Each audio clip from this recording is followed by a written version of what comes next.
Welcome back to Super Mario 3D Land. And today we are doing Special Worlds. And Special Worlds are basically another 8 set of worlds with levels that are, for the most part, kind of ROM hack versions of the original worlds. So they're supposedly harder and not all that different for the most part. And basically a cheap way to get some more game time. I would have preferred if they just used these ones in place of the basic worlds. Yeah, most of them are trickier, but I guess if they want to keep things accessible for newer players, then they gotta start easy.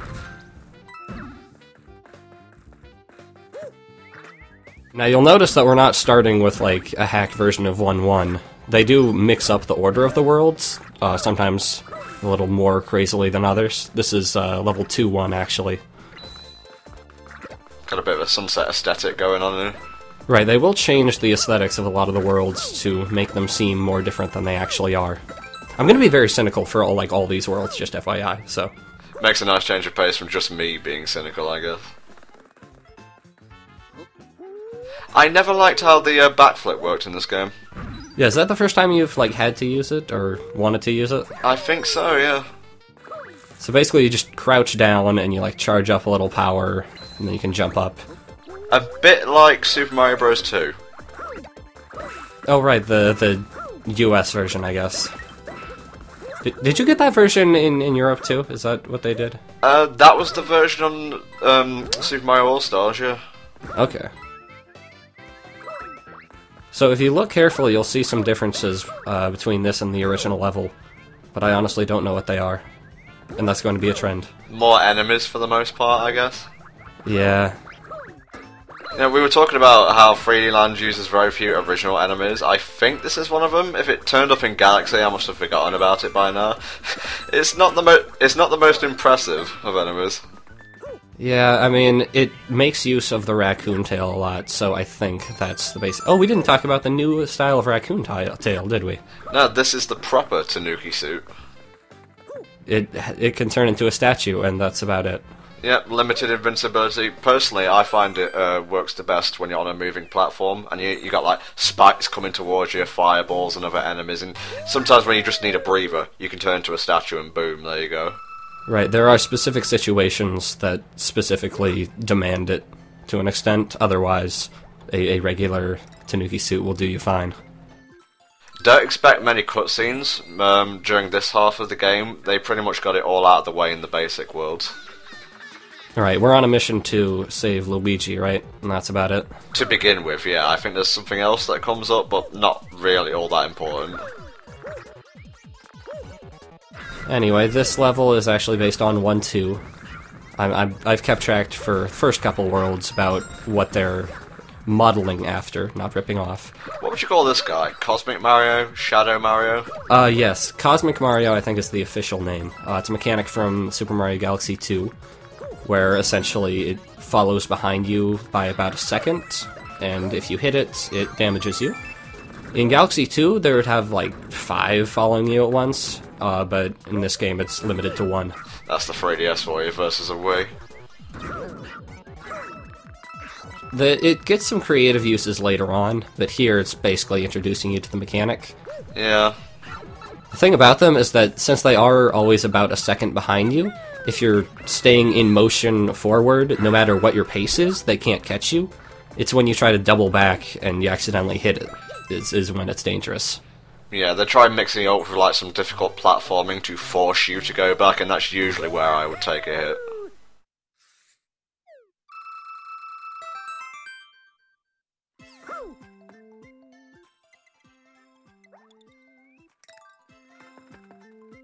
Oh, we're still visiting the Toad houses, I guess. Well, you gotta go for that 100% completion. Gotta get all those stars on your profile.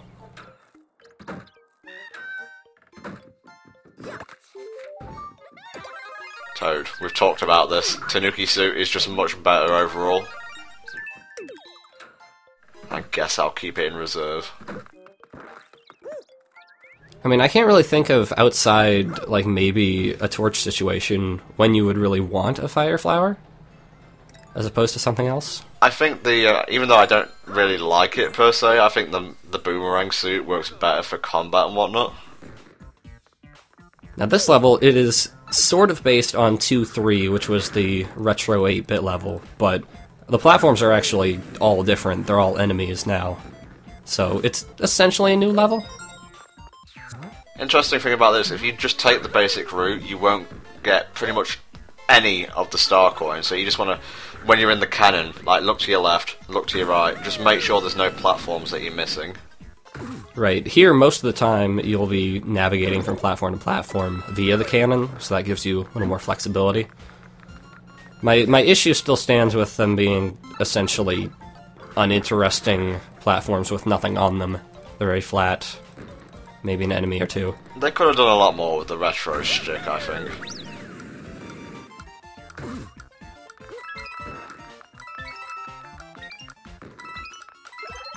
Just take a look at my life count. Do I really need 1-ups at this point? So I suppose even then, the infinite life glitch, not even necessary. Now that can actually be a tricky shot on the cannon, it looks like, since you don't really have anything to aim for.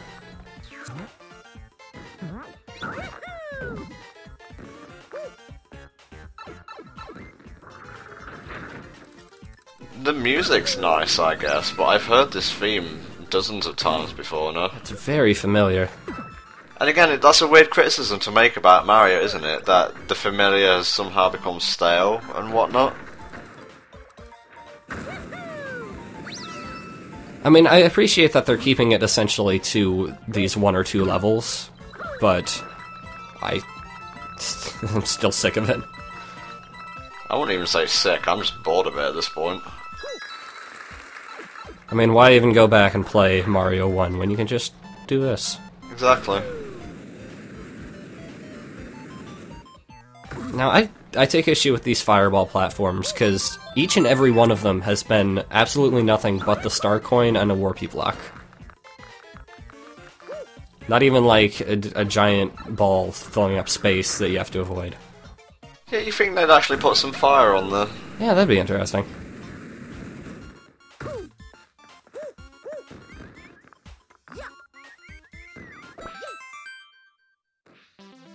But it's all alright, because we get the fanfare. Hooray! Forgives everything.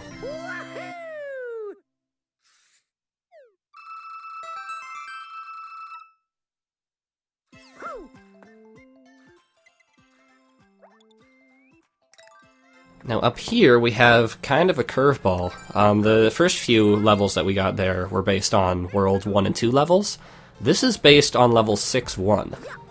And I have to say, there's something weird about the level design. If you can slip in a World 6 level as smoothly as this, with a bunch of World 1 and 2 levels.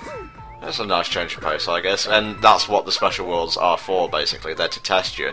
Basically, the normal worlds were like a practice run. This is what I would consider to be the real game.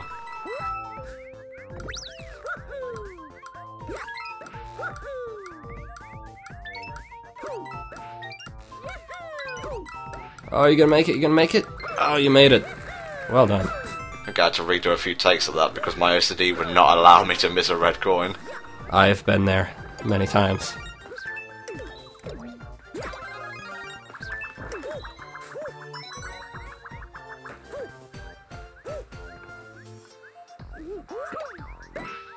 Of course, my OCD wouldn't let me go on without just stomping all those Goombas at once. Well, if you've got a Tanooki suit, you're gonna use the tail attack.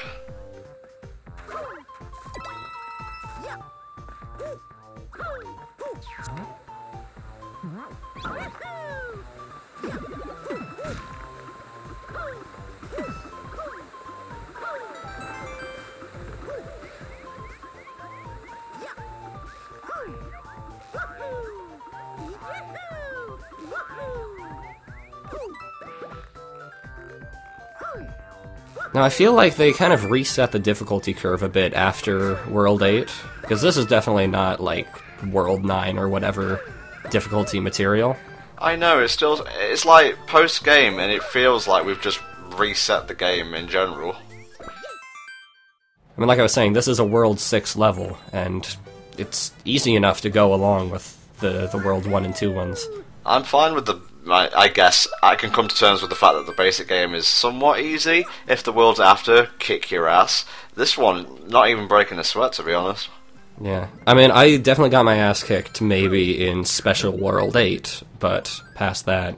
As you would expect to.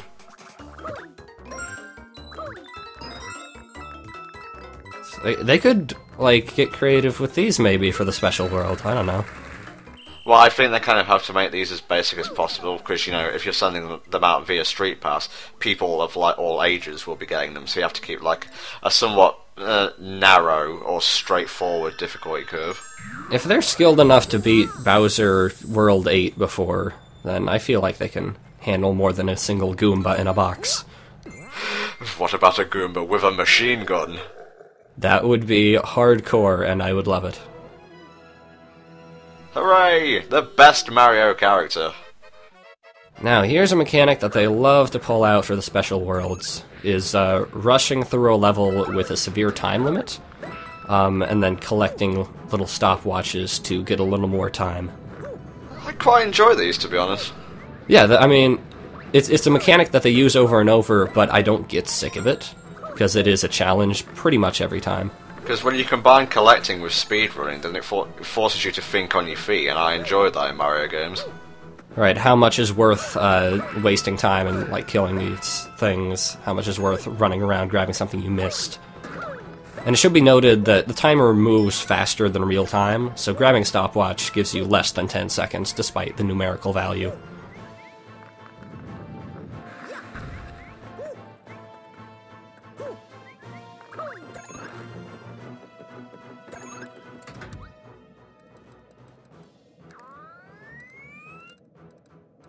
And you can see there's the giant green stopwatch at the very end there. That essentially nullifies the time limit. Well, it doesn't stop it per se, but it gives you so much time that it may as well have been stopped. Gives you about 100 when there are no obstacles left.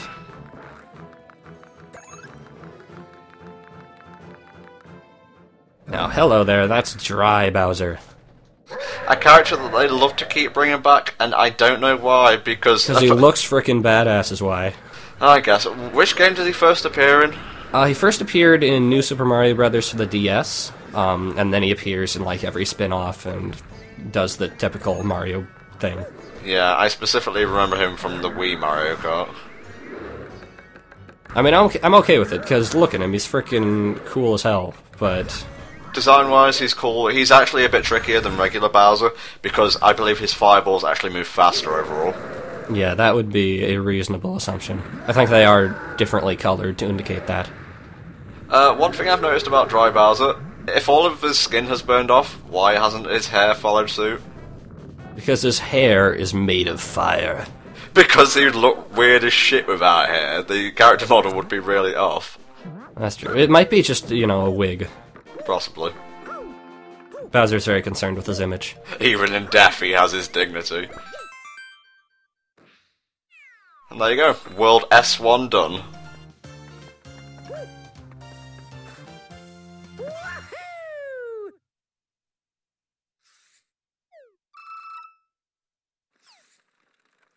Luigi's back. Thanks, bro.